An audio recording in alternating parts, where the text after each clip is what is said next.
tu nous as demandé quelle est la place de l'infiltration dans la capsulite. Je ne peux pas te répondre comme ça.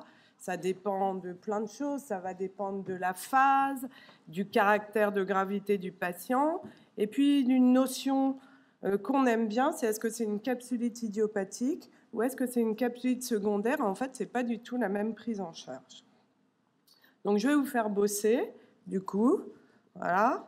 Donc, voilà ce qu'on voit en consultation. La capsulite, c'est la deuxième cause de douleur d'épaule dans la population. Et nous, donc, c'est des prévalences monstrueuses. Donc, on passe nos consultations à voir des gens qui viennent, femme de ménage, douleur. Elle vous raconte, depuis 2 semaines, elle a mal. Il n'y a rien, c'est vraiment l'épaule. Vous savez parfaitement bien examiner les épaules. La gléno-humérale est très raide. Les radios ont été faites, l'écho, tout est normal. Le généraliste a dit tout est normal. Aucun antécédent. Qu'est-ce que vous évoquez comme diagnostic? Une tendinopathie de la coiffe, une arthrite septique, une capsulite, un parsonnage Turner ou une arthrite rhumatoïde. Mobilité globale passive et scapula bloquée portant essentiellement sur l'élévation, la rotation latérale et l'abduction. Main-fesse, bon, ça veut dire qu'elle est raide. D'accord. Voilà. Rachis cervical, tout va bien. Radio normale. Pas d'antécédent particulier. Alors, vous partez sur quelle option? Capsulite. J'entends. Je sais pas. 2 semaines, c'est quand même pas beaucoup pour avoir une épaule bloquée en 2 semaines. Tu vois, ça fait 2 semaines qu'elle a mal. Depuis 2 semaines, ouais. Tu m'aurais mis 2 mois. Non, mais attends, elle a mal depuis 3 mois. Elle a mal depuis 3 mois et depuis 2 semaines. T'as pas écouté, Geoffroy? Tu n'écoutes pas. Donc, il n'aurait pas eu son QCM. Hein. Ouais. Alors, c'est quoi? Vous êtes super fort. Ouais. C'était la capsulite. En plus, ça tombe bien, c'est le sujet dont tu vous devez parler en plus. Justement. Mais en fait, si on creuse un peu, c'est pas si clair. Quel est le diagnostic de capsulite? Et on fait des congrès et des congrès, on se prend la tête, on n'est pas d'accord.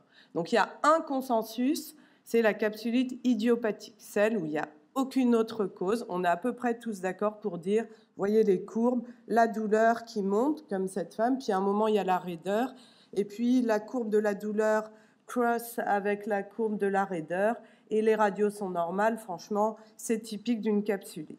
L'empêche que, quand vous regardez, c'est pas si simple.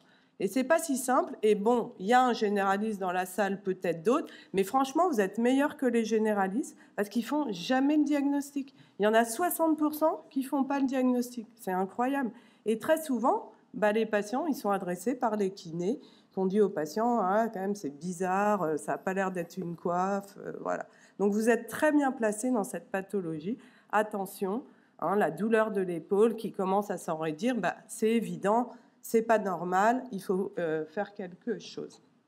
Et dans les études, ce qui est très important, c'est que pour le patient, c'est des études qualitatives. Finalement, ils racontent que la douleur horrible de la capsulite, quand on leur explique ce que c'est, qu'on leur dit c'est une capsulite, ça marche. Ils ont moins mal et ils guérissent plus vite que quand ils sont dans le flou, je comprends rien, je dors pas de la nuit, mon écho est normal, mon IRM est normal, tout est normal, personne ne sait ce que j'ai. Et ceux-là, ils vont probablement s'aggraver. Donc c'est important déjà de les dépister, vous êtes bien placés. Donc votre patiente, ok, vous êtes certain que c'est une capsulite et quel traitement lui proposez-vous? Vous le faites opérer par Geoffroy sous arthroscopie, vous lui faites une infiltration, pas de kiné tant que la douleur persiste, kiné balnéo, antalgie, AINS. DE, alors, qu'est-ce que vous dites dans la salle? C'est une capsulite, alors, on va lever la main. Traitement. Qui est-ce? Bon, A, on va l'éliminer parce que je ne sais pas faire. Qui fait B? Qui a fait une infiltration d'emblée? Diagnostic capsulite retenue. Allez-y, n'ayez pas peur. Donc, il y en a à peu près 20%. Infiltration d'emblée. Ensuite, qui fait pas de kiné tant que la douleur persiste? Pas de kiné tant que la douleur persiste. Personne. Vous êtes sûr de vous? Qui fait de la kiné balnéo? Ça, c'est Aziz. Aziz, il fait de la balnéo. 20%. Et qui fait antalgique à INS? Antalgique à INS, ok. Et le F, c'est on ampute, normalement aussi. Franchement, vous êtes trop fort, vous êtes bien meilleur que d'autres, mais ça ne m'étonne pas, mais voilà. L'empêche que, voilà, et ça... Ils sont pas forts, ils sont au top. C'est pas si compliqué, ah oui, ils sont au top. La capsulite, pourtant, c'est pas compliqué, mais l'empêche que ça l'est en ville. Et donc, y a un de vous, je sais pas qui, numéro 1, j'éduque mon patient. Je lui dis qu'il a une capsulite, comment ça va évoluer, je le rassure, quelles sont les options. À la limite, on aura bientôt, si on fait ça, on n'aura pas besoin de s'en occuper. Mais bon, c'est rarement fait. Après, c'est comme ce qu'on vous a dit pour la coiffe. On commence par le simple, antalgie, classe 1, classe 2, les AINS. C'est très discuté, les corticoïdes Péros. En fait, on dose toujours le bénéfice-risque de nos patients. Un patient comorbide, lui donner des corticoïdes, il va décompenser son HTA. Voilà, ça c'est notre job, on sait exactement ce qu'on va lui proposer. Et puis, évidemment, quand le patient sait ce qu'il a, le traitement number one, c'est la kiné, avec une douleur un peu jugulée par les traitements médicaux. Ah, c'est simple, Claire, si on traite tout le monde comme ça, a priori, ça devrait bien évoluer. Évidemment, ceux qu'on voit en consul, ils n'ont pas évolué, elle revient vous voir. Bon, quand elle prend le traitement, ça va bien, mais elle ne supporte pas la kiné, c'est horrible, c'est douloureux, mais elle a des douleurs atroces. Elle a arrêté ses séances de kiné. Elle est en arrêt de travail, je vous rappelle qu'elle est femme de ménage. Donc, qu'est-ce que vous lui proposez comme traitement?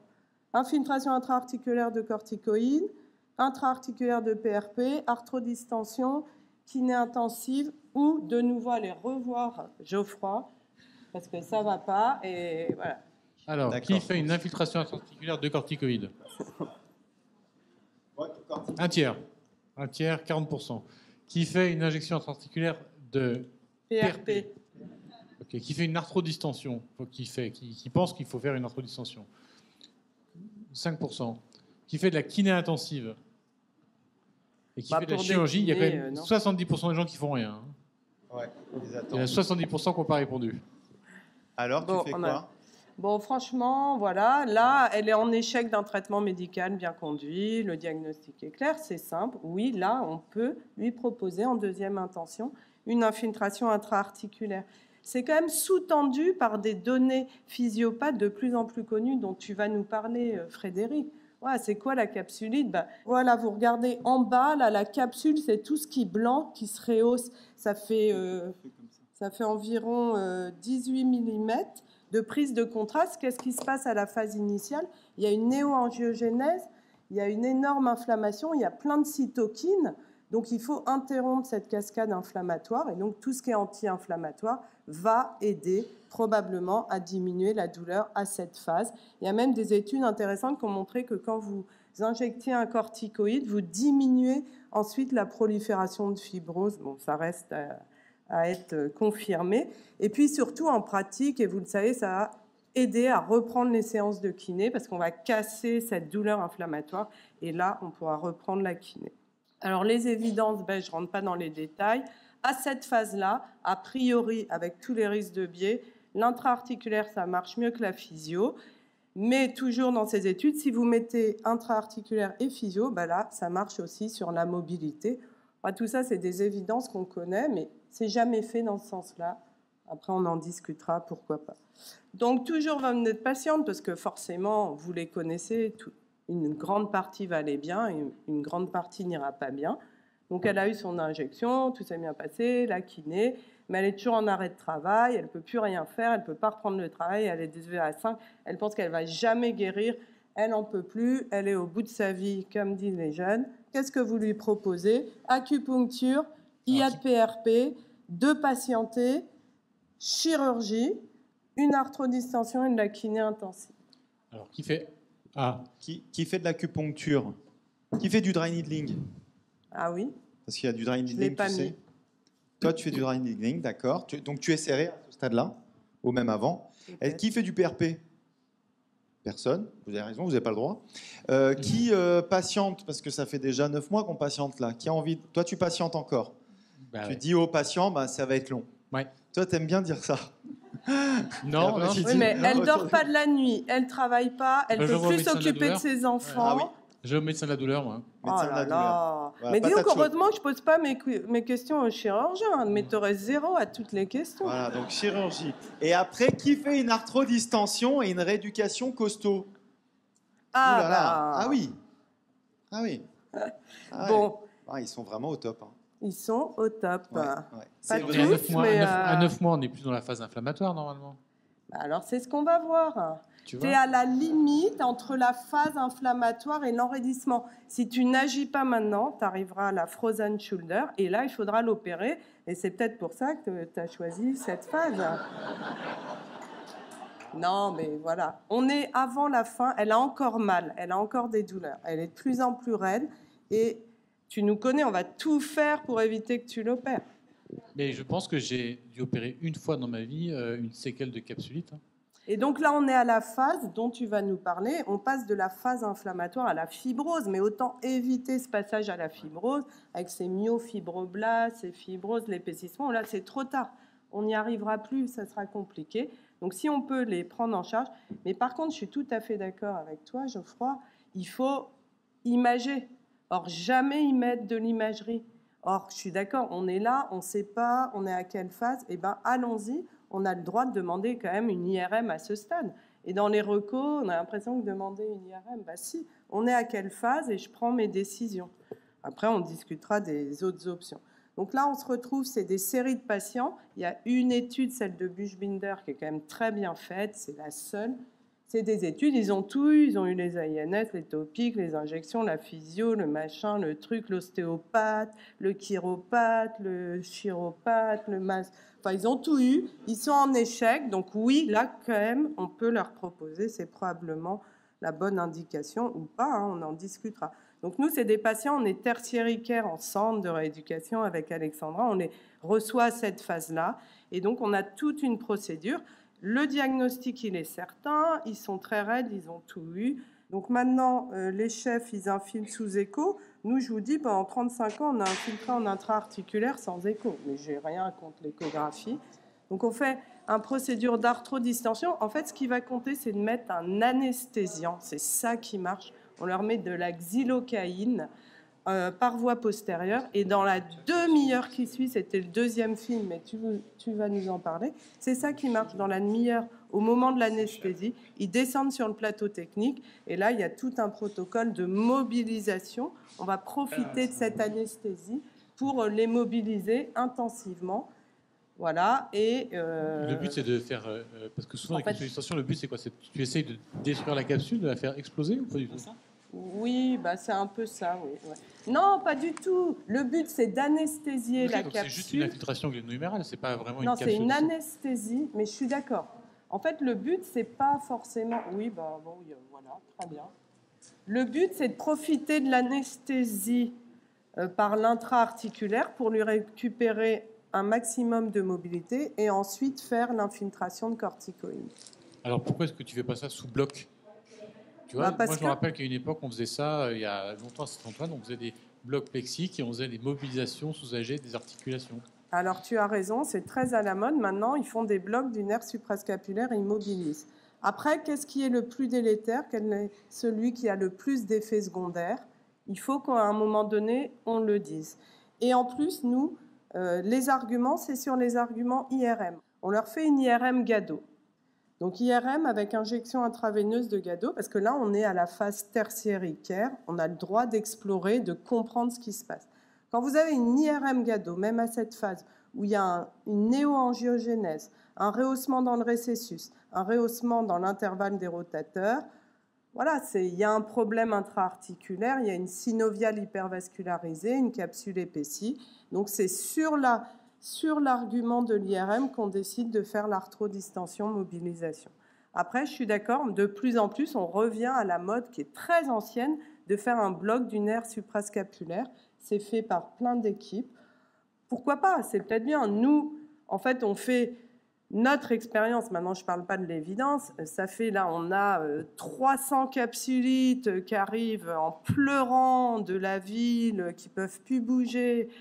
Voilà, on les éduque, on leur explique, on passe un cap, et voilà, l'expérience. Après, tout se discute, je suis d'accord. Un bloc, il y a aussi un côté un peu agressif. Et alors après, on a eu très mauvaise réputation, que les patients souffraient horriblement dans les arthrodistensions. Enfin, Alexandra pourra en parler, et puis toi aussi. Quand c'est fait dans de bonnes conditions antalgiques, voilà, la douleur est complètement contrôlée. Et voilà, pourquoi s'en passer? Parce qu'après, C'est les mêmes indications que vous, les indications arthroscopiques, de libération arthroscopique, ça se fait quand même à cette phase-là.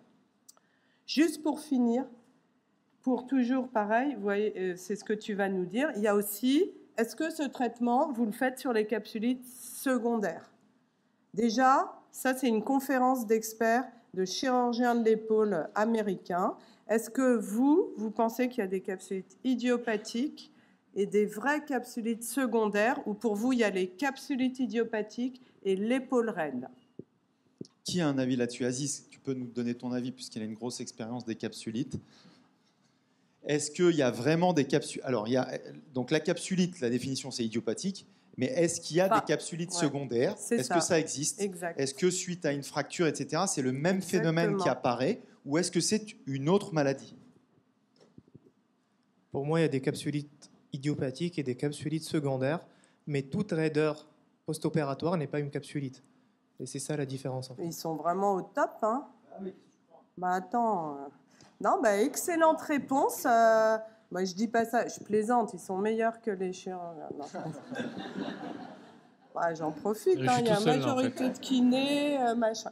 Non, là, si vous regardez l'arbre diagnostique, il y a l'agrément des chirurgiens spécialistes de l'épaule entre primaire et secondaire. Là, OK, 85 sont OK. En revanche, quand on passe sur la secondaire et les causes de capsulite secondaire, est-ce qu'on peut avoir... Alors, les systémiques, le diabète, machin, tout le monde est d'accord. Après, il y a moins d'accord sur est-ce qu'une épaule post-traumatique peut faire une vraie capsulite ou c'est une épaule raide? Est-ce qu'après une vraie tendinopathie de coiffe, on peut avoir une vraie capsulite? Ça reste très discuté.